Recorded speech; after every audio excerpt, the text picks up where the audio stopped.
महत्त्वाच्या हेडलाईन्सवर।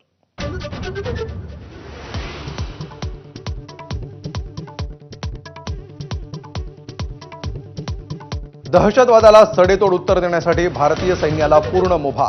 तिन्ही सैन्य दल प्रमुखांच्या उपस्थितीत झालेल्या बैठकीत पंतप्रधान मोदींची भूमिका।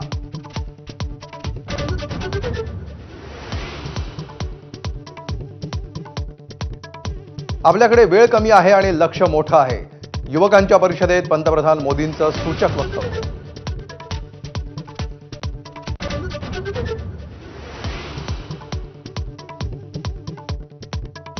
पंतप्रधान मोदी आणि सरसंघचालक मोहन भागवतांची तासभर बैठक।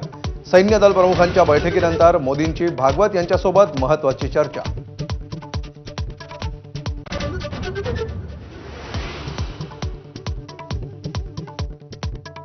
पाकिस्तानला भारताची धडकी। पीओकेच्या गिलगिट बाल्टिस्तान भागामध्ये पाकिस्तानी वायुदलाचा सराव।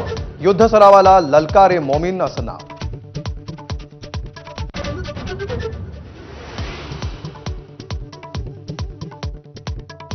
पाकिस्तानची दुखरी नस भारताच्या हातात। चिनाब नदीवरच्या बगलिहार धरणातून भारत अडवणार पाकिस्तानचं पाणी।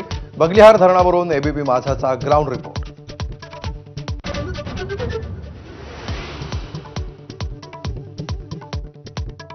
काश्मीरच्या वेगवेगळ्या भागात दहशतवाद्यांविरोधात भारतीय लष्कराची धडक कारवाई।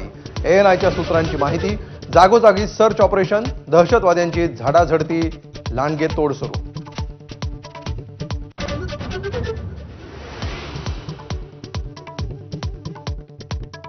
पहलगाम हल्ल्यातील दहशतवादी हाशिम मुसाचं पाकिस्तानी सैन्याशी कनेक्शन।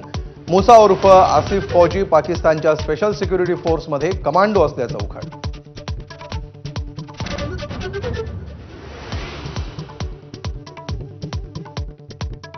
पहलगाममधील हल्ल्याचा नवीन व्हिडिओ समोर। गोळीबारावेळी अल्लाहू अकबर म्हणणारा झिप लाईन ऑपरेटर एनआयएच्या ताब्यात। व्हिडिओ बनवणाऱ्या पर्यटकाचा जबाब नोंदवणार।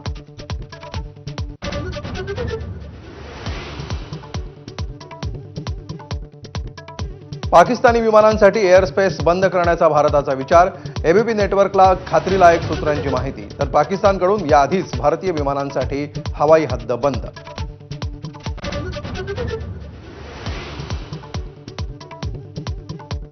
पहलगाम हल्ल्यातील पीडितांबाबत बेताल वक्तव्य करणाऱ्यांना सणसणीत चपराक। राजकारण्यांनी माणुसकी दाखवावी। हल्ल्यातून बचावलेल्या जगदाळे कुटुंबाचं आवाहन।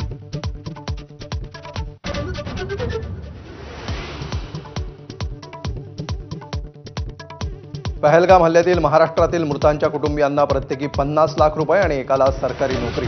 मंत्रिमंडळ बैठकीत मुख्यमंत्र्यांची घोषणा।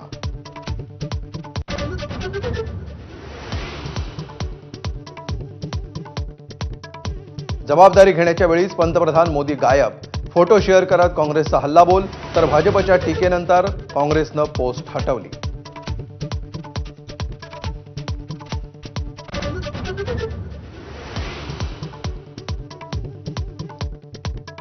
पाकिस्तानसोबत व्यापार करणार नाही। व्यापाऱ्यांची सर्वात मोठी संघटना कॅटचा निर्णय।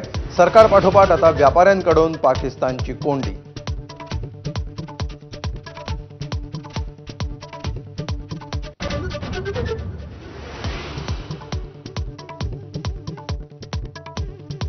साखर कारखाना कर्जमाफी घोटाळा प्रकरणी मंत्री राधाकृष्ण विखे पाटलांवर गुन्हा दाखल। 9 कोटींचा घोटाळा केल्याचा विखेंसह 54 जणांवर आरोप।